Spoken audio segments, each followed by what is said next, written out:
What is What's going on, It's your everybody? boy Spider, man. Sorry. We're back with the Pound and Slash Marvel Media Podcast Comic Corner. I'm Depraved. I'm out. And we are Pound and Slash.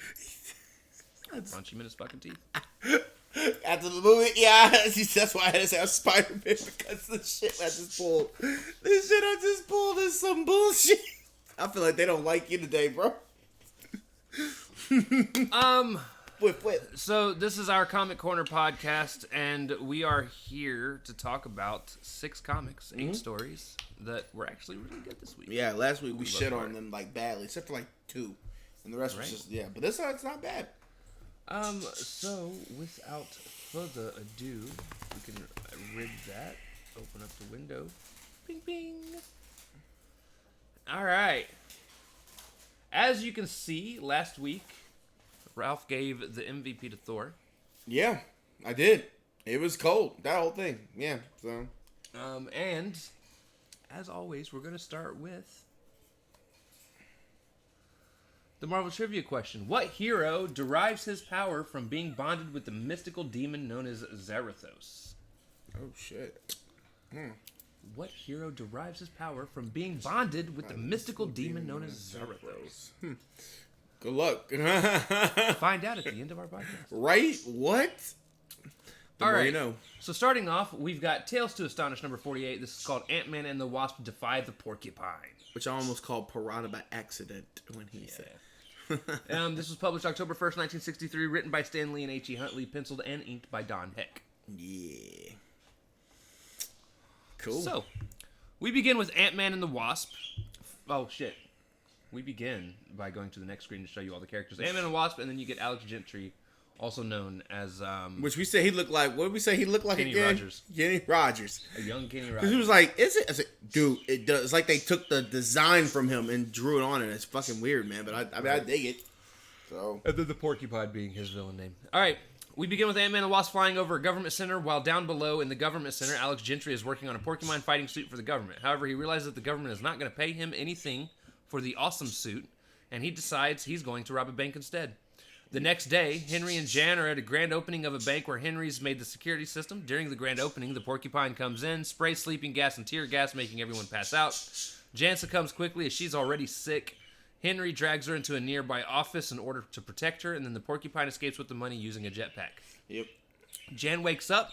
They become Ant-Man and the Wasp, but realize he's already escaped, so they head home. Jan likes being held by Henry on the way. He tells her to stay in bed until she feels better, and she gets mad that he doesn't give her this kind of attention unless she's sick. While she sleeps, Ant-Man contacts the ants, and they tell him that the Porcupine just robbed another bank, and he is on the top floor of the government center.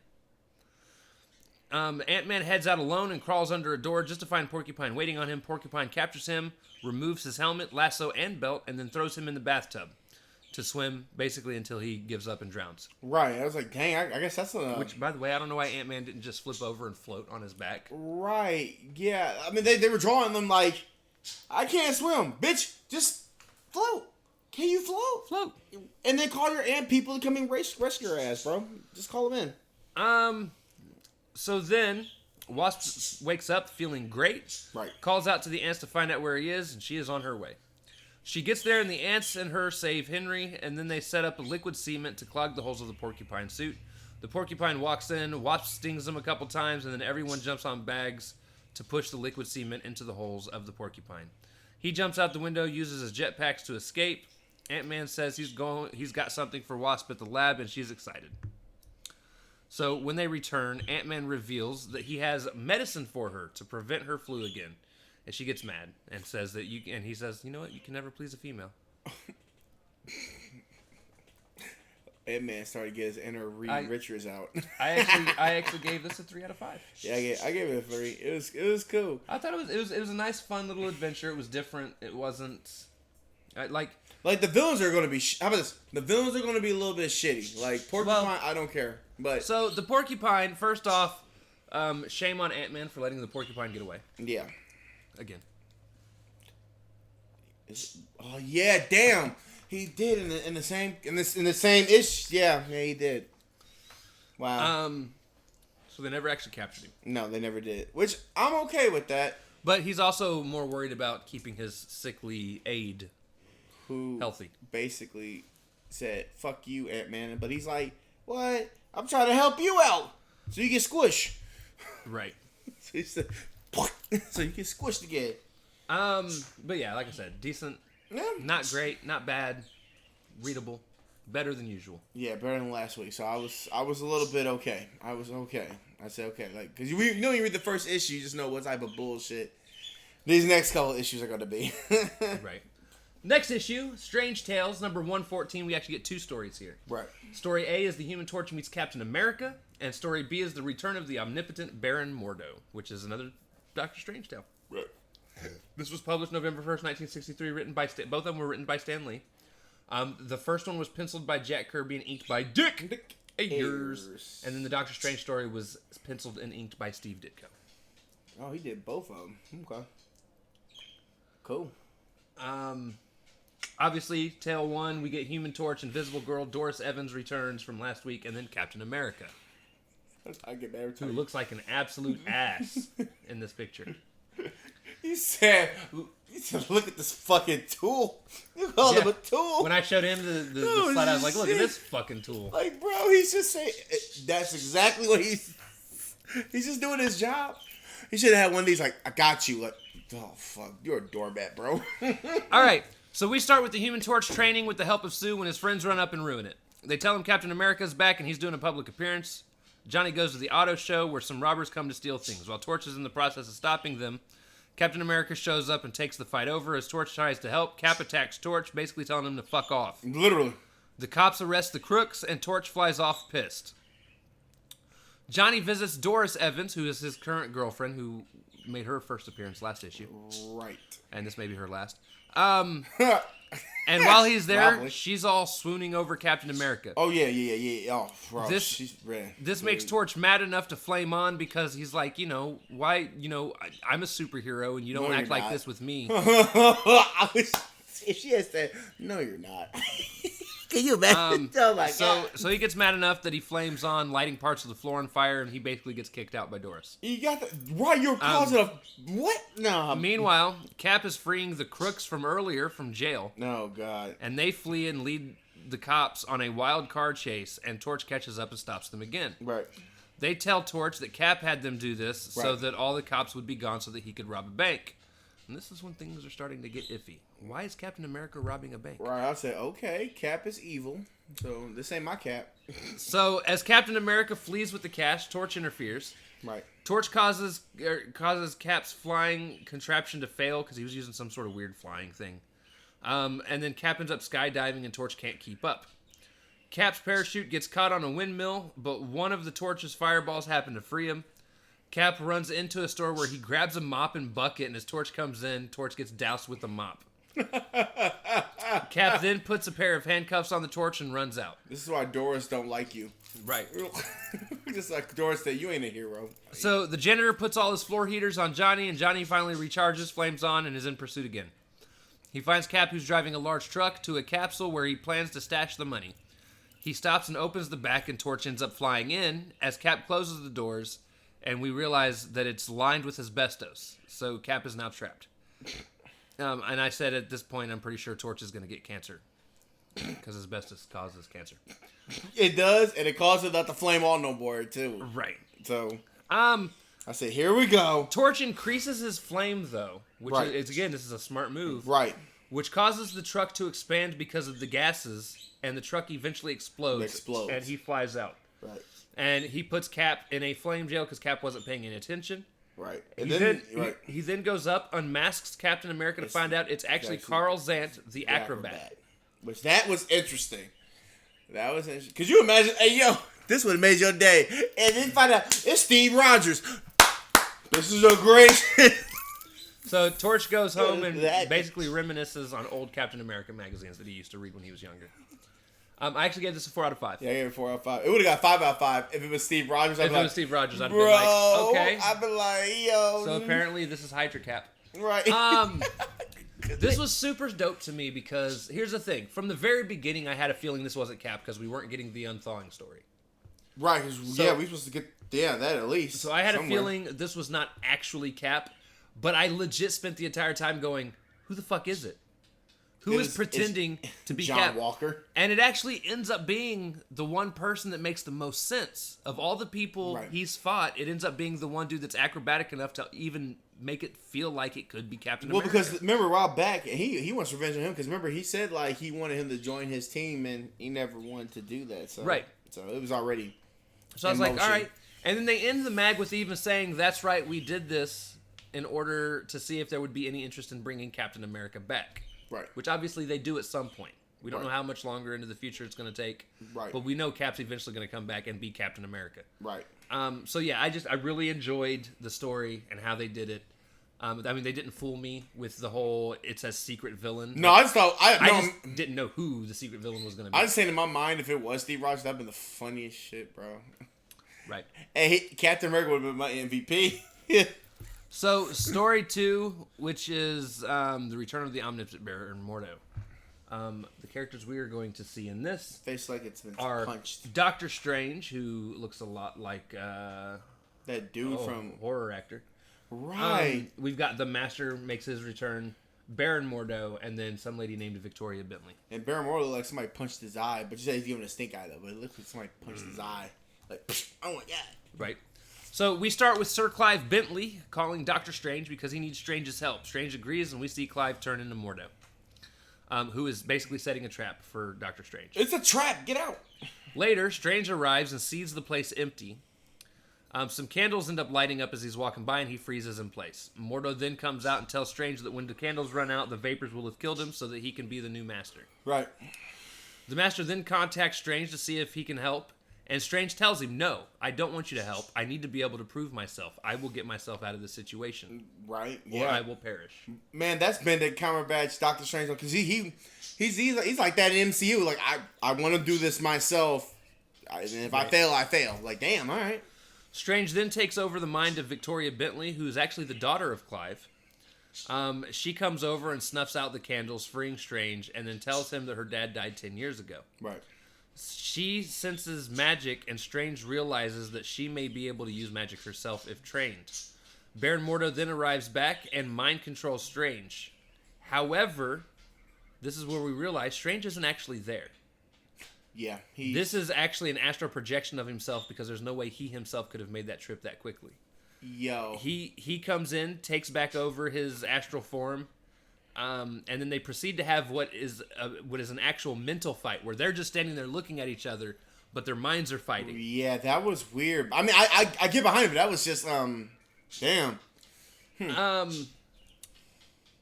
Mordo ends up poofing out, which means Strange won. Victoria then says she wants to learn, but Strange is like, no, not right now. We need to wait until Baron Mordo has been removed as a threat.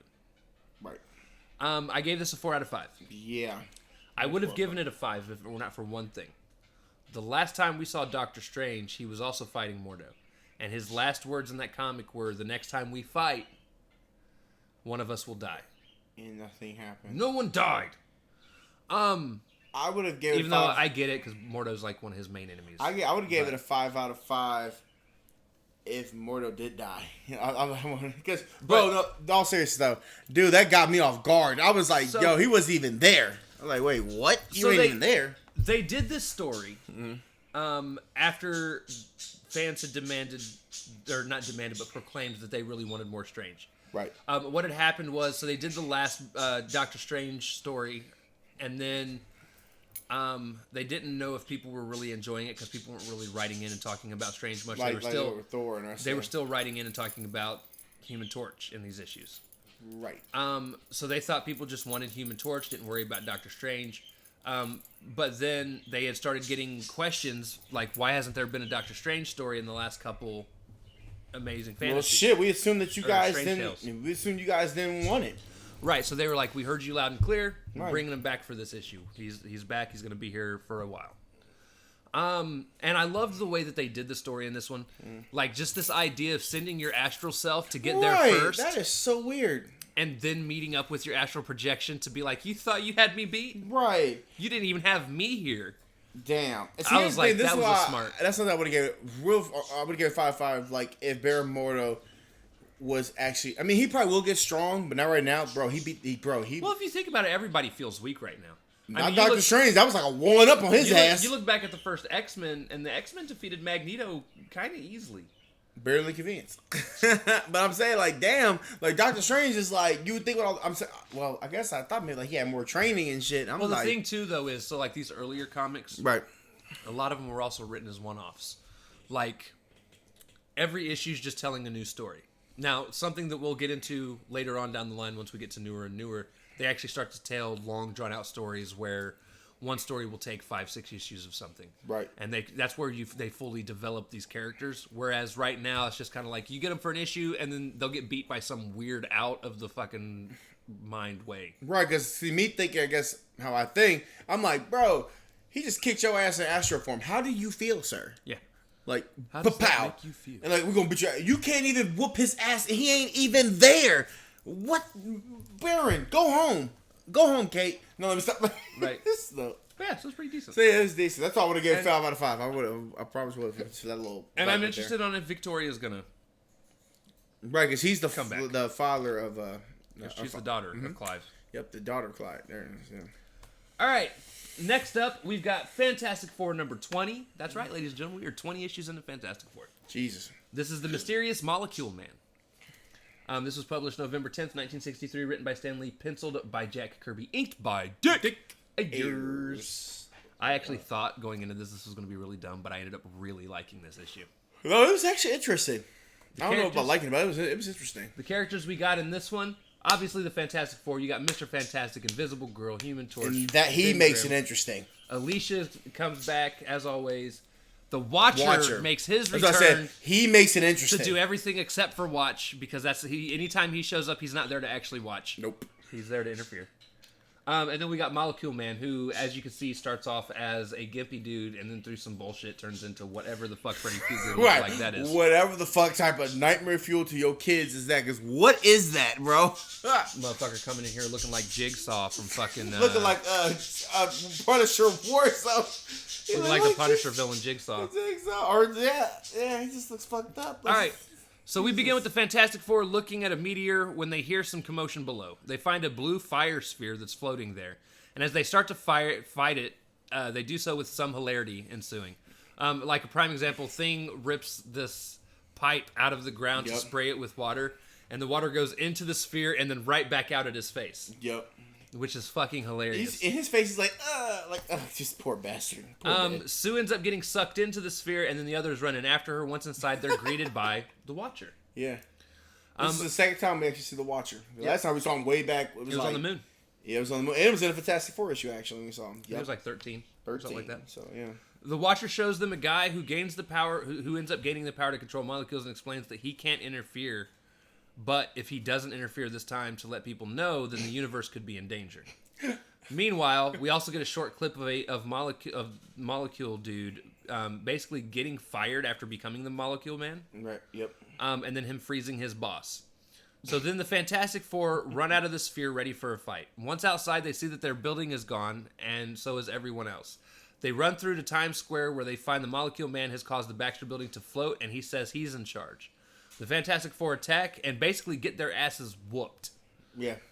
Sue almost steals his wand from him, but isn't strong enough to pull it away from his hand, so they end up all running away. In an alley, they end up being helped by a Yancey Street gang member, which Thing is not happy about. Yep. But they were basically like, look, we can't pick on you if you're not here. We need to make sure we get you to safety. We don't want you to flow too like it. Right. And the gang member ends up escorting the Fantastic Four to Alicia's in a horse-drawn carriage. Molecule Man then puts a shield around the island of Manhattan, basically tells everyone there's nobody coming in, nobody leaving. Right. And he tells everyone that's there to look for the Fantastic Four. Back at Alicia's house, Reed knows that Molecule Man can't control living molecules. He just doesn't know how to... and he doesn't know how to use that to his advantage yet. Right. He then gets an idea and tells Alicia and the others his plan, without letting us know, of course. No, of course. Reed then fires the Fantastic Four flare to lure Molecule Man to the apartment. Molecule Man arrives, and Alicia tells him she made statues of the Fantastic Four as an offering to him.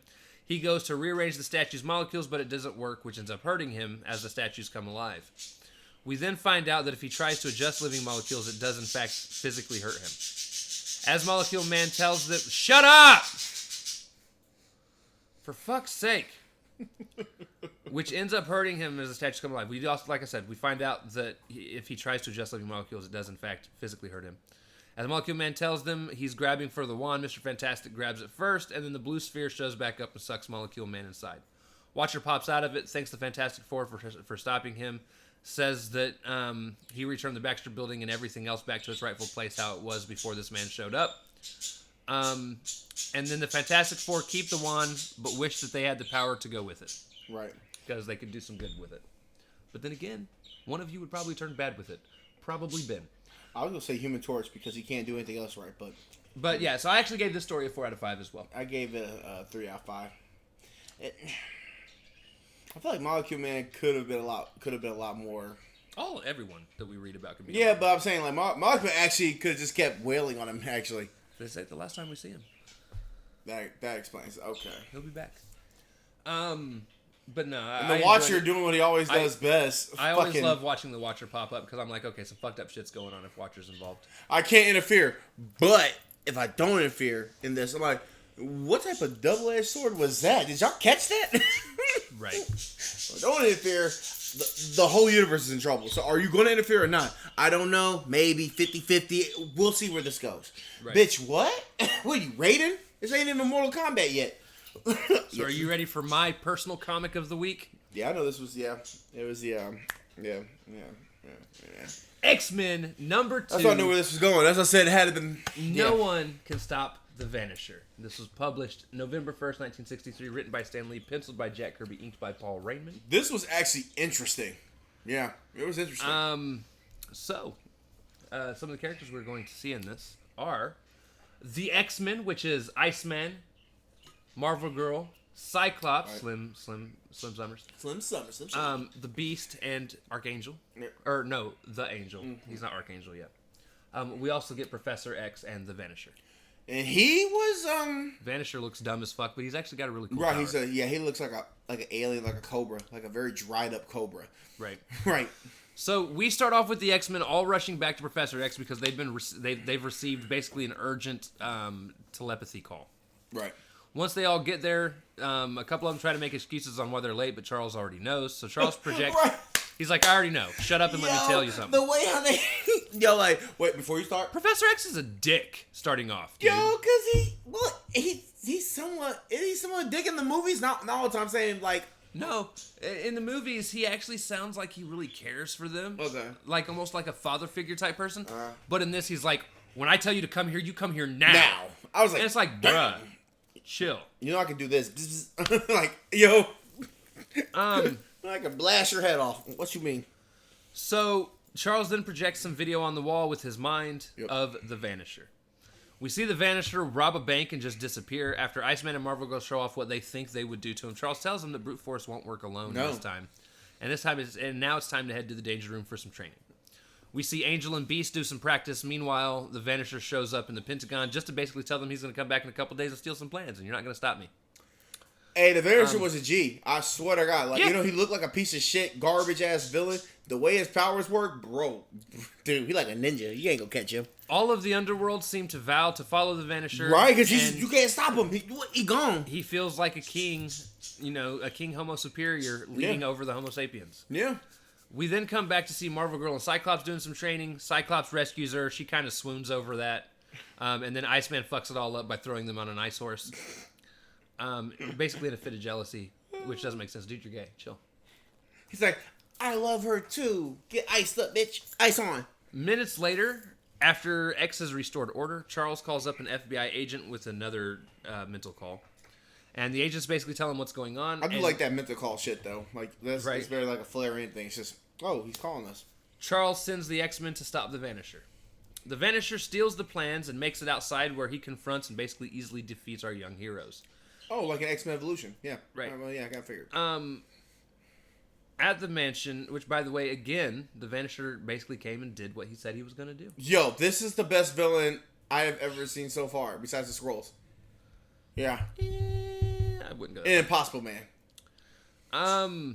Because this man literally is doing what he's... in Doom. Okay, fine. He's like the fourth one, because he's actually doing... I like villains that say what they're gonna do, and actually do it. And it's like, y'all are not stopping me. I mean, I know they're going to stop me, but like right now, no. Y'all not stopping me right now. Because he did it. He walked out with some more shit again. All right. So, at the mansion, Angel and Iceman get into it. Charles scolds them. Because they're pissed. But then proceeds to tell everyone his plan. The team arrives at the nation's capital to confront the Vanisher. And when the Vanisher threatens them, they move out of the way and Charles rolls between them. Charles then makes the Vanisher basically forget who he is instantly. Yeah. The X-Men then take out the supporting goons with ease. And then, like that, Charles sent them out and it basically ends with them defeating them. But what I really liked about this comic was Charles sent them out knowing they would probably fail. Yep. But they failed the first time they fought against them. They needed... No, that's what I'm saying. Oh, okay. He sent them out knowing that they would fail. Right. But knowing they also need to be humbled. They need to be like, you're not perfect. You're not all that. Right. There are mutants out here that will fuck you up. And Vanisher, he was just a low-level mutant. And then Professor X was like, now let me show you what real power is. Right. Yeah. I actually gave this comic a 5 out of 5. Gave it a 4 out of 5. I thought it was fan-fucking-tastic. That's why I actually think this was better than their encounter with Magneto. Right. And I don't even know who the Vanisher is. He's actually just a piece of shit in the end. Right. In the end. He's a nobody that will probably never come back. Never come back compared to the other ones that you said that will come back. What? All right. Amazing Spider-Man number 6. I like this one. Actually, like, even though they didn't use Connor at all. But Face to Face with the Lizard. I thought they were going to call him Connor, but I don't think they ever... They did? Yeah. It had to be like at the beginning. No, his wife was talking to Spider-Man, and she was like, right. My husband Connor is... Okay, cause I was like, who the hell? Because I was reading, I was like, say his name. Say his name. Damn it. Do a flip. Say my name. Say my name. All right. This was published November 10th, 1963, written by Stan Lee, penciled and inked by Steve Ditko. Steve Ditko. Come on down. And the people we will see in this are Spider-Man, also known as Peter Parker, J. Jonah Jameson, Aunt May, Betty Brant, and Dr. Curtis Connors, also known as the Lizard. Right, because what did he go, like, Dr. Oh, it always been Curtis. I thought they named him something else, like an animated series. No, it's always been Dr. Curtis Connors, but he's always just referred to as Dr. Connors. Dr. Connors, right. Or Doc Connors. Doc Connors, right. That's a very popular one. Right. So, we start off with the Lizard basically wreaking havoc through the Florida Everglades. Bro, I like that. Yeah. Later, Spider-Man reads it in the newspapers and goes and asks JJ, as Peter, if he could be sent to get pictures of the inevitable showdown of Spider-Man and Lizard. He's basically trying to get a free ride so he can just go fight the Lizard. JJ basically says no, and Betty Brant wishes for Peter that he'd have said yes, because she really likes Peter. Right. Next day, Peter goes to the museum to learn about dinosaurs when the place is robbed. Right. Peter becomes Spidey, stops the guards, swings Liz Allen out of danger, while flirting with her a little bit, calls her blue eyes and everything. Oh, yeah, we flirted, because I'm a Chad. This is the Chad one. He goes back to being Peter, and then here's a kid listening on a radio broadcast about the paper challenging Spidey to fight the Lizard, but Spidey not showing up. Spider-Man returns to the Bugle as Spider-Man and talks to JJ, basically sticks him into the ceiling. And basically he's like, look, I'm going to go fight the Lizard, and you better get a photographer down there to get pictures of it. And JJ basically... He did do that. He just rolled up. He fucked with him, too. He's like, sure, Spider-Man, I got you. Like, JJ then asks Peter to go. Right, just go. Peter, I like it. He comes in like, hey, what's up? Oh, boss, you good? Well, the boss wasn't up in the ceiling anymore. No, I just thought that'd be kind of funny if they did like that. He does like, he threatens him, and then he comes back, hey, boss, oh, what happened? That menace Spider-Man got me. Get me down. You can take pictures. Like, really? Gee Willikers, Batman. But no, so Peter asks Aunt May, and then they end up going. Right. Once they land, Peter says that he has to go buy some things and then disappears. As Spidey, he goes to the swamp where he confronts the Lizard. Lizard pretty much beats the crap out of him, but then throws him to a place where he's near a home, and Spidey feels like he has to go inside and warn him. He realizes it's Dr. Connors' home, and he wants to go in and warn them, tell them that they need to leave, but he also wants to talk to Doc Connors about lizards to try and learn more about these reptiles. Yeah, it's kind of a bad situation because he has to play it, and I don't know how you can play this smart because either you want to learn more or hey, you guys got to go. Right. So, he goes in and runs into Dr. Kurt Connor's wife, and then asks her if her husband is around. She basically tells him that Lizard is Dr. Connors. Yeah, just right out the blue. Damn, all right. And then she tells him how he created this formula to try and use reptile DNA to grow body parts back and decided to test it on himself. He did actually grow his arm back, but it didn't stop there. He turned into what he is now, a giant lizard. They really took that off the movie, didn't they? I mean, well, the movie took it off that comic book where he was trying to grow his arm back, and he got it, then it just kept going. Right. So we hear Billy, who is the Connor's son, right, screaming for help, and Spidey saves him from Lizard's grasp. Yeah. Lizard and Spidey have round 2, but Lizard runs when he hears his wife's voice. Spidey then asks to see Dr. Connor's notes so that he might be able to create an antidote. He does manage to create the antidote, but Lizard comes in basically for round 3. Yep, came back. Into the house. Yeah, he's in the house. No, yeah, he's in the house. And knocks Spidey out. Yep. We also learn at this point that the Lizard's plan is to turn every lizard into a man-lizard. Yeah, that was really... And we can't have that happen now, can we? The hell was that? That was me. Oh, I thought I heard something. No. Spidey finds Lizard at a Spanish fort and runs inside, luring Lizard in. He flips behind Lizard, closes the door, and they have a back and forth where Spidey eventually chases him up to the ceiling and then lets him free fall. And at that point, as they're falling, Spidey shoves the liquid down Lizard's throat. Pause. It doesn't work at first. I'll say pause on that, but yeah. And just as Spidey is basically about to be defeated, also known as killed, as he's about to be killed. Yeah, no, Lizard got killed. Lizard then turns back into Dr. Connors. It was weird, like, random. Like, I guess it worked, but didn't work. It did work, it just took time. Right. So then he takes Dr. Connors back home to his family.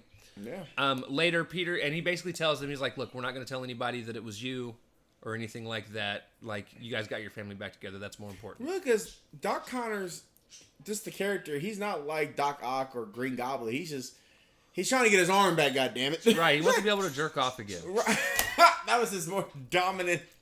Like, you a lefty too? Me too. Oh, my God. Peter finds that JJ... Or basically, Peter finds JJ, and Jameson basically says that there is no lizard, and that they're leaving. When Peter gets home, he's told to do chores, at which point he calls Liz Allen to see if she wants to go out, and she says, stop calling me. I'm telling you the same thing I told Flash. Spidey thinks I'm beautiful, and he's going to give me a call. I need you to not take up the line. You know what? I am Spider-Man. No, let me stop. I'm Spider Chad. Do you know who I am? That's how that issue did. I gave it a 4 out of 5. Yeah, I gave it 4. I gave it 4. Yeah, 4 out of 5. Make sure. Yeah, I gotta think in my head. Yeah, 4 out of 5. Really good issue. Yeah. But then again, we haven't had a bad Spider-Man issue. The worst was probably the first one against the Chameleon, and even then, it was a chance to it was to let Spidey have some growing pains. Right. Well, then he had one with Doc. No, I mean, not bad, but he had. His big defeat was Doc Ock, and he had to get Fantastic Four for it. But yeah. Right. These were not bad either. Yeah. Now, we've got Journey into Mystery number 98. This is the last comic, but it's got 2 stories attached to it. Here, we're going to get story A, which is called Challenged by the Human Cobra. And then story C is Odin battles Ymir, King of the Ice Giants, because we were told we were going to start getting secondary stories on how things happen. Cool. So, we start with Thor. Oh, wait. Yep. I say Stan Lee. This was published by November 1st, 1963, written by Stan Lee, penciled by Don Heck. The other story was penciled by Jack Kirby, and both of them were inked by Don Heck. And these are the characters for story A. Thor, Odin, Professor Schechter, Jane Foster, Claus, / the Cobra, and Dr. Basil Andrews. I thought it said Sector, so Schechter? Schechter. Huh. Cool. So we start with Thor throwing a temper tantrum. Yep. Because remember, he was already... last time we saw him, he was just pissed the fuck off because I'm leaving left him. Yeah, fucking bitch. I'm leaving you. Like, you're not. Odin calls upon his he wants to have counsel with his son. Yeah. So he goes to Asgard, visits with Odin, and she's like, "Bitch, why you crying?" And Odin basically is like, "Dude, forget about her." Right. I swear to God, bitch, why you crying? Like, don't cry. Stop crying. Thor kind of gave him the people's eyebrow and then turned around and walked the fuck away. Right. Didn't say a fucking thing. Right. He's like, "Nah, bitch." He said, "I like this girl. Like, there's many more girls." Ladies, no, but that's the problem. Odin, Thor spends all his time on Earth. Yeah. So he's gonna fall in love with a mortal. Right. And Odin's like, you can't fall in love with an mortal. Then bitch, let me come home. I don't know why he wants to smack one or the other. I come home and bang Sif, or I stay here and bang Jane. One of the way, Tarzan needs some fucking pussy. Right. And I can't keep doing this. Every time I see my hammer, I just want to hit the hammer. So anyways, he gets home. That's what Odin is. He gets home and he decides he's going to travel to India for vacation. I guess so. I don't know why India was his destination. I mean, whatever. Hey, to each his own. He a doctor. He got money. Upon arrival, he learns that Professor Schechter is dying from a snake bite. Oh, shit. So he goes to visit as Thor. Schechter tells him Claus, his aide, planned for both of them to get bitten by a snake. Claus got the antidote but didn't give it to Schechter. What Claus doesn't know is that the snake that was bit them both was radioactive. So when the antidote saved his life, he became snake-like. But to be fair, he kind of already was. He look creepy as shit. Gotcha. And now he's the Cobra. And Thor vows to stop him. Cobra Kai? I'm just kidding. Thor finds out Cobra flew to New York, so you should have just stayed home. Right. So Thor rides a self-made water spout there. On arrival... Yeah, that was weird. Yeah, on arrival, he follows Cobra to the chemical manufacturing plant. Mm-hmm. Inside, Cobra demands that they all work for him. Thor jumps in. They fight back and forth until Cobra wraps Thor in an unbreakable wire and hurls him out the window.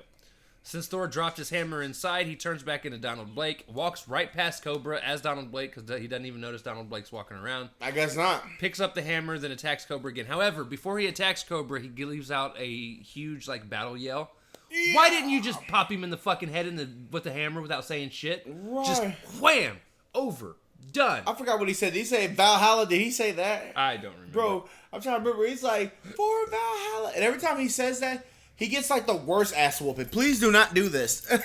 You had him right there, back of the head. Bam. Right. Roll credits. It's over. So they have another short back and forth, and then Cobra I runs guess away. so. Cobra enters the offices of Dr. Andrews and Jane Foster. Andrews agrees to do whatever the Cobra wants, and Jane gets pissed, basically calling him a bitch. Wait, but you want... Never mind. You a bitch too, bro. She gets Thor's attention, who's flying by, and Thor comes in. Cobra takes Jane hostage, leaves out the window. And Thor did nothing. I'm just kidding. Thor flies around another way and surprises Cobra. I guess so. Causing Cobra to drop Jane. Thor saves Jane, brings her back to the office. She quits working for Andrews and returns to Donald Blake's office, which, by the way... Plot twist, Thor kicks her ass out. She's out in the street. Nah, he wants some of that kitty. Never mind. He gives her job back. Of she course. thanks him, and he says that them being together is all that matters. And we end with Cobra climbing out of the river back onto land. And he bites Jane Foster. I knew it. No. I gave it a 3 out of 5. 2 out of 5. Really? Yeah. I thought it was great. He got his girl back. Ralph doesn't want people to be happy, guys. Well, hold up. You can't just wait in Spider-Man comics, he's like, yeah, he doesn't need a woman. And then, Odin, always have disagreements on the Thor Spider-Man shit, bro. Thor gets his woman back, and he's like, nah, I'm he needs to jerk off forever. I'm agreeing with Odin on this one. I'm like, yo, you gotta go get over it. But he just gotta get over it. I ain't saying go come home, but go get another bitch. You know how I know Ralph's never been in love? Go play off.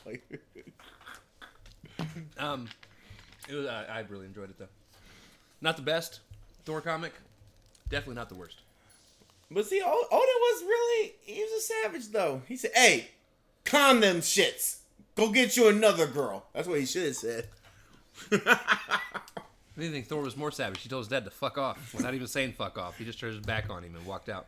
As a matter of fact, Odin had to call off the guard. The guard was ready to go attack Thor. And he's like, nah, that's my son. Right. Chill. Because Odin was getting ready the guard was probably to stab his shit. Speaking of Odin, there he is. And this is the sea story. As you can see, that's Odin and Ymir. This is called Odin Battles Ymir, King of the Ice Giants.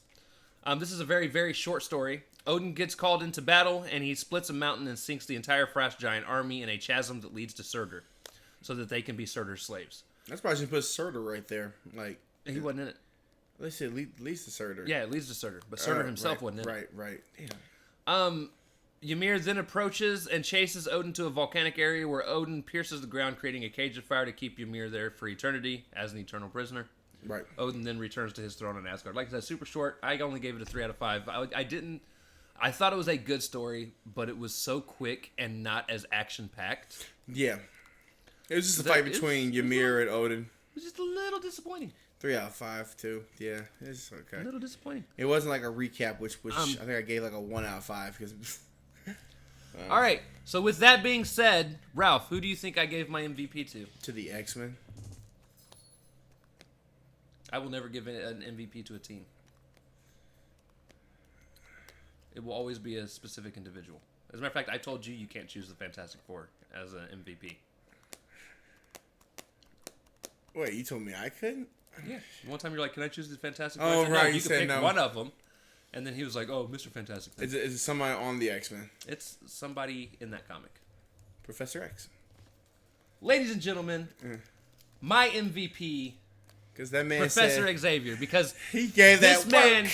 had the most dominant performance of the week. First of all, he said, hey, when I call you, show up. I was actually going to give MVP to the Vanisher because he was doing what he was doing. You know what I'm saying? Until there it is. Professor X strolled in his fucking wheelchair, gave him the people's eyebrow. Right, and the Vanisher was like, duh, who am I again? I can't do anything. Yeah, that was good, right? Because let me tell you, the Vanisher got away with doing it. He kept doing it. I just kept progressing.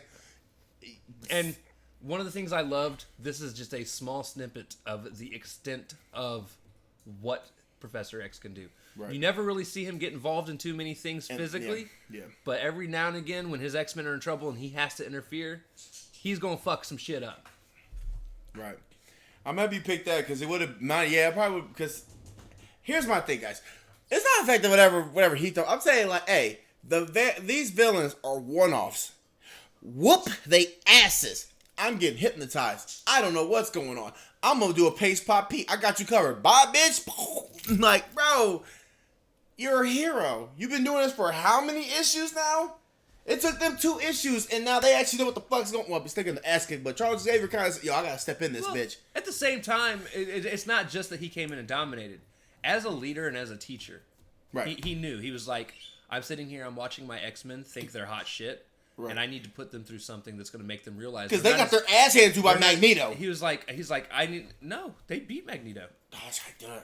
Now, Magneto escaped. No, I say he escaped, though. But they got to him and stopped him. Right, they stopped him, but not really. So, coming off of that, they think they're hot shit. Right. Like, oh, we can do anything. And he's like, all right. And then the Vanisher came in and said, I'm about to steal all of this shit, and you ain't going to do nothing about it. I'm like, oh, okay, he's the Impossible Man. Professor X is like, all right, go fight the Vanisher. Right, literally, go fight the Vanisher. And knowing damn well they were going to lose. And they go out there, they get their asses beat, and he's like, see, you're not as good as you thought you were. Just said, go fight the Impossible Man. Why can't we not keep hitting him? He's evading attacks. He keeps walking with the money. Is he going to do it? No, he just... I also absolutely love this picture of Professor X. He looks very serious. Well, kind of. He also looks like he might be a little D-to-D. Like, he's got that one eye that's, like, poking off to the side here that's, like, looking that way. Right. And I don't know. It was fun. All right. So, going back to the Marvel trivia question. Let's see if Ralph knows the answer to this. Fuck. Ralph, what hero derives his power from being bonded with the mystical demon known as Xeranthos?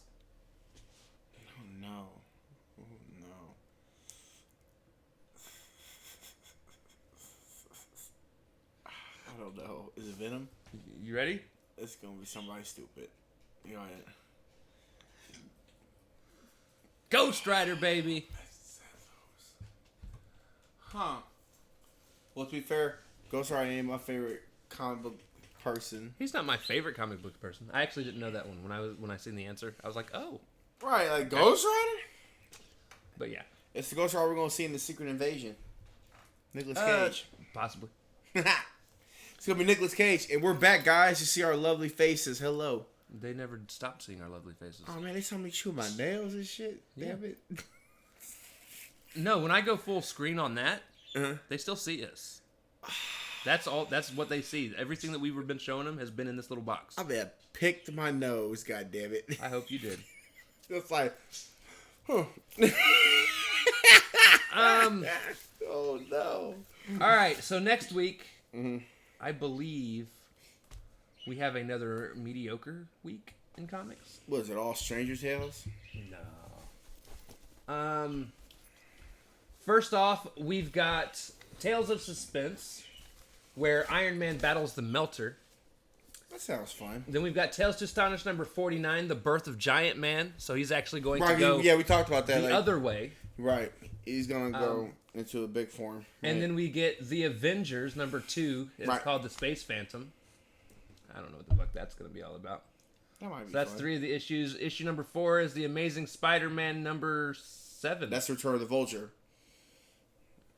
Yeah, the Vulture makes a comeback. And that's Vulture coming back. Wait, did we just read Spider-Man number 6? I guess we did. Yep. So that was issue number 4. Issue number 5 is another Strange Tales. And that's where the Sandman fights against Human Torch, which will actually be an interesting fight because sand puts out fire. So don't worry, he'll probably beat the fuck out of him.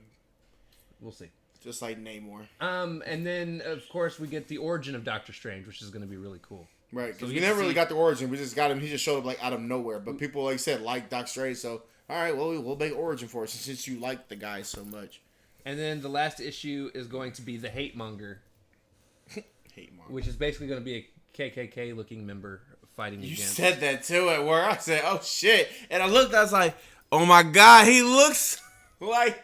And that's a bad title, The Hate Monger. That just. And you know who this issue guest stars? Oh.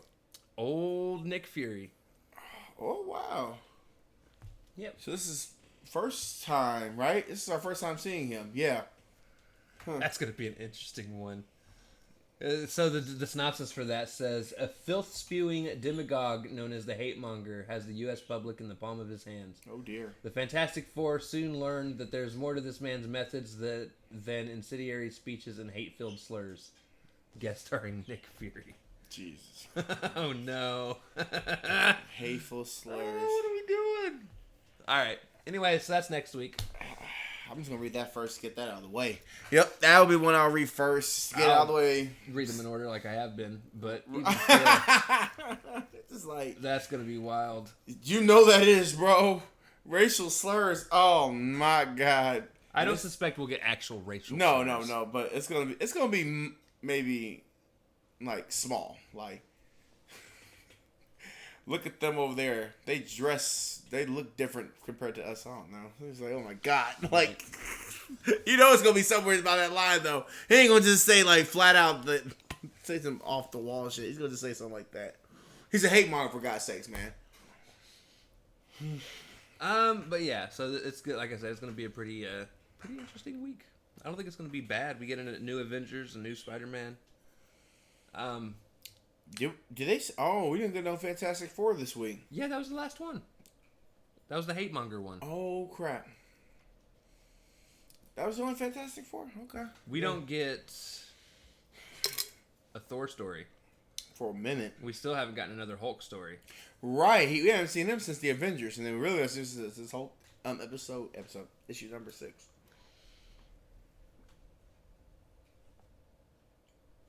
All right, and it does look like they are all on Marvel's comic app, Unlimited. All right, so I guess that's going to do it. Again, be sure to tune in next week. Next week we get Spider-Man 3. Thanks for that, Ralph.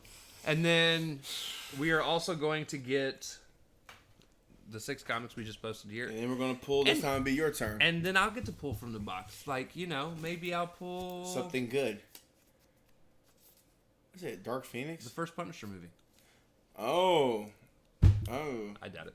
I'm about to say, that's even worse. I mean, that's not worse. It's better than Warzone, but it's still not good.